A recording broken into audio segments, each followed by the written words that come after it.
Կենտրոնական ընտրական հանձնաժողով ընտրություններն անվավեր ճանաչելու մասին դիմում ներկայացնելուց հետո ուժեղ Հայաստան դաշինքի պատգամավորի թեկնածու Արամ Վարդևանյանը պնդում է. Քաղաքացիական պայմանագիրը չի հաղթել ընտրություններում, խայտառակ ընտրախախտումներ են եղել ոչ միայն քվեարկության օրը։ Ներկայացրել ենք այն մասշտաբային ընտրախախտումները, որոնք տեղի են ունեցել նախքան քվեարկության օրը, ինչպես նաև քվեարկության օրը ևս։ Մենք հատկապես նաև շեշտադրել ենք այն բոլոր ռեպրեսիվ գործողությունները, որոնք տեղի են ունեցել, վարչական ռեսուրսի չարաշահումները, ատելության խոսքը ևս։ Վարդևանյանն ասում է, կենտրոնական ընտրական հանձնաժողովը չպետք է միայն բավարարվի երկու ընտրատեղամասերում քվեարկության արդյունքները անվավեր ճանաչելով։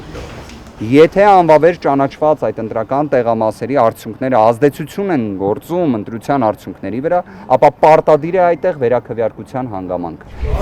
Ակնհայտ է Վարդևանյանի համար, որ ընտրախախտումներ միայն 10/51 և 35/65 ընտրատեղամասերում չեն եղել։ Խայտառակություն է, որ գրեթե 100,000 քաղաքացու ընտրատեղամասերում նույնականացման սարքը չի ճանաչել։ Հանձնաժողովի անդամները ձեռքով են լրացրել նրանց տվյալները։ Կարգը այնպիսին է, որ անձնագիրը պետք է համապատասխան վերիֆիկացումը անցնելու պայմաններում պատշաճ լինի։ Եթե պատշաճ չի լինում, սա խնդիր է, թե ոչ, այո, խնդիր է։ Նոնսենս է անկախ Հայաստանի պատմության ընթացքում 17,000 անվավեր ճանաչված քվեաթերթիկը։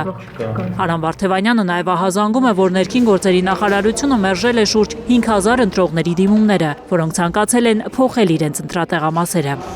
Այս թվերի համակցությունը, որ հիմա դուք բոլորը դիտարկեք այն մթնոլորտի, այն չարամիտ մթնոլորտի պայմաններում, որտեղ նույնիսկ ԵԱԿ ժմիգի կողմից արձանագրվում է, որ վարչական ռեսուրսի չարաշահման դեպքեր եղել են, որ տարբերակված մոտեցում, ռեպրեսիվ քրեական հետապնդումներ եղել են, այս ամենի հետ մեկտեղ դուք պարզապես այլ հետևության, քան որ այս ընտրությունների արդյունքները պետք է անվավեր ճանաչվեն, դուք այլ հետևության չեք գա։